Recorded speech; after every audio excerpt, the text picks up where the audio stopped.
Hello friends, welcome back to Raju Notes channel, your weekly current affairs update. Let's quickly see what were the main events of the last week. We know that last week has been predominantly, rather even today, Russia-Ukraine conflict is taking the center stage, and we know that all the world eye is on that. There will be many questions which can be posed on this particular topic. However, we'll slowly see other topics which concern us as far as the other updates are concerned. Last week we had discussed that how SWIFT can make a dent into Russian payment system, and finally, as we had expected, the United States and the European Union along with their allies have decided to cut off number of Russian banks from the main international payment system, which was called as SWIFT, which we discussed last time.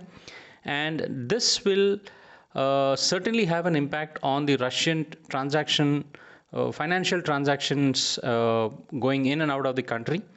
It might affect their economy to a certain extent, and also unions have rather restricted or ended the golden passport for wealthy Russians and their families moving in and out from the European Union and US.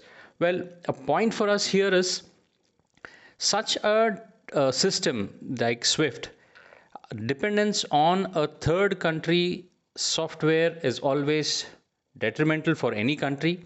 So I think India's UPI, India's payment system, the RuPay card, which has been working against the Visa and the MasterCard monopoly.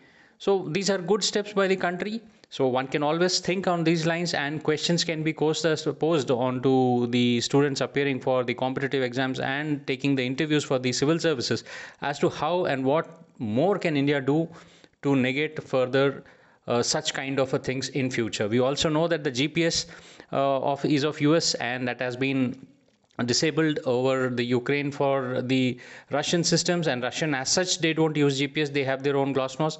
But how can India cope up with such things in case, if at all, China invades the other countries, or if the nearby areas get affected? So this is a sure shot thinker type of a question which may be asked to you.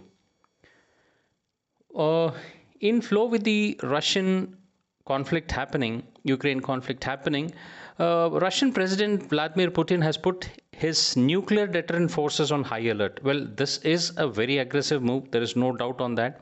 Putting a nuclear deterrent force in a high alert means something. Well, here Putin is driving his wedge deep into the NATO nations and also something in the US, wherein we have already started seeing the cracks appearing in NATO. So again, a question: does NATO stand its actual benefit for what it was created, or is it just a force with no teeth at all? Well, anyway, I am sure that Russia will be put under a lot of sanctions the moment this is over. How will it cope up? How will it deal? Again, a question mark, and that can be a question. What will be the stand of India in this ongoing conflict? Now, India has abstained itself for voting in United Nations. Also, there are some other updates which we're just watching at. How will this affect the US? Though US, one of the politician has come out and say that India is a matured country and we understand its needs, and no need for, we will not find it difficult, or we don't put a blame on India for abstaining from the voting, but we will have to wait and see. For the first time after formation of the European Union has decided to not only fund the purchase but also delivery of weapons for the Ukraine. Well, this has never happened, and announcing this issue was the President of the European Union Commission, Ursula von der Leyen, and she said that this delivery and purchase of the weapon and equipment will be done and will be given to a country. Well, we know that it is not under NATO or any other, or neither under any obligations from European Union, but such step has been taken. So will this example be used in future? That is a question mark which we need to ask. If at all they use it, where and how it can be used it. So what is the need for India to be in the European Union? How well it can get benefits out of it, and prevent itself from any other such sanctions? Again, a question mark. We should have to work on it. We also know that European Union had also banned two of the Russian media outlets after the Russian conflicts had started. Well, as a good Prime Minister, the Prime Minister of India has started saying that he will make all efforts to evacuate Indian citizens. He has been making it. We see the Minister of External Affairs have been working hard, and we can proudly boast, whosoever be the person and center, we are not disputing that or any other political party, but the amount of faith and confidence people have in India as far as evacuating its own citizens, it is tremendous. Even developed countries like Russia, US is requesting Indians to evacuate their families and their citizens from the war-torn country. So such is the power of good negotiations and good diplomatic relations between the countries.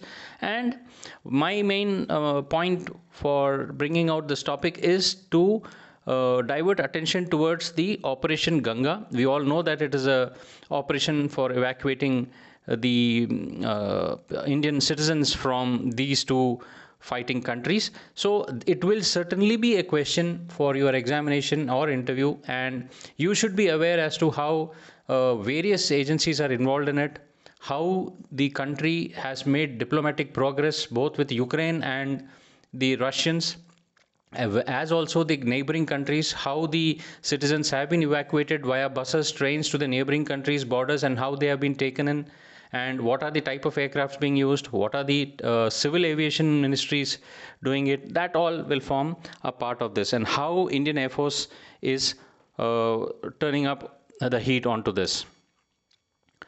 While amidst all these things, we must not forget the delivery of 5 S-400 missile systems which were supposed to come to India, which has already started.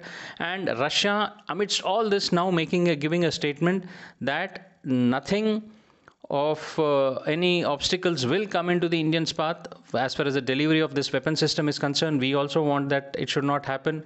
And we know that for the same S-400 missile system, Turkey was put under sanctions, and also it was put under the grey list of the FATF. Well, India has got nothing as of now, and Russia seems to be very firm on its path that it will keep delivering this weapon system. But let's see what the US stand will be after some days. The multilateral naval exercise Milan 2022 commenced in the Bay of Bengal. A total of 26 ships and 21 aircrafts, along with 1 submarine, participated in this event. And a lot of firing and seamanship amongst each other was exercised. And this is basically done every year for the interoperability and maritime cooperation amongst the participating navies. So just know that the Milan 22 has begun. A surprising thing, we all know that China and Russia share a very common bond in terms of communism or Communist Party, and they have been very good allies. But one move which raises eyebrows for everybody is that one AIIB, that is Asia Infrastructure Investment Bank, which is actually Chinese led, this bank has announced that it is putting all activities related to Russia and Belarus on hold, and this is because of the war. And China, despite being the bank's largest shareholder and holding of about 26.5% voting power, has opposed sanctions imposed by the Russian government on various countries, but still this has been put up. So this is one point which caught my attention. Maybe something else is there to it. We will have to wait and see as to why this hold has been put by the AIIB. Sri Raksha project. This is what is a new project which has been launched. One should be aware of it as to what is the Sri Raksha project, in case the question comes on something like this. Well, this is a project which has been launched by Ministry of Women and Child Development in collaboration with NIMHANS in Bangalore. This project basically aims in improving the mental health of the women and by enhancing the OSC, that is one-stop centers across India. And such OSCs will probably help and assist the women in distress. So presently there are about 700 OSCs like this active in India at various parts. So maybe this might be of some use to women folk around in their times of need. So what you need to remember is 3 Manoraksha project, SMP. Pakistan has very boastly, rather very proudly said that the Indian Navy officer Kulbhushan Jadhav, who's in their custody since long, said that he is a human being and he cannot be denied right to free trial, fair trial. And the court has not only asked India to appoint a lawyer for him by April 13th, but also says that it should be done. Well, we all know that this is all eyewash from Pakistan. Pakistan is not doing this out of its own free will. This has been given with a stick once India had won the case in the International Court of Justice in last year. So as part of this, it is being told. But also one should remember now that FATF hanging sword on Pakistan was still there, and finally a list has come out, and now Pakistan is still being kept in the grey list. It has not been upgraded or even downgraded. So Pakistan has to show something in its kitty. We all know that Russia and Ukraine conflict was going on, a lot of casualties happening at both sides. We saw many videos coming out of the evacuation, bombings, and then civilians being hurt and civilians opposing the tank, something like Tiananmen Square incidents happening. And also recently one of the nuclear reactor being on fire for some time, and world was on its toes after that. And also along with that there was a lot of talks happening, and finally after 2 rounds of talking, Russia has declared ceasefire to Ukraine to open the humanitarian corridors for civilians in Russia.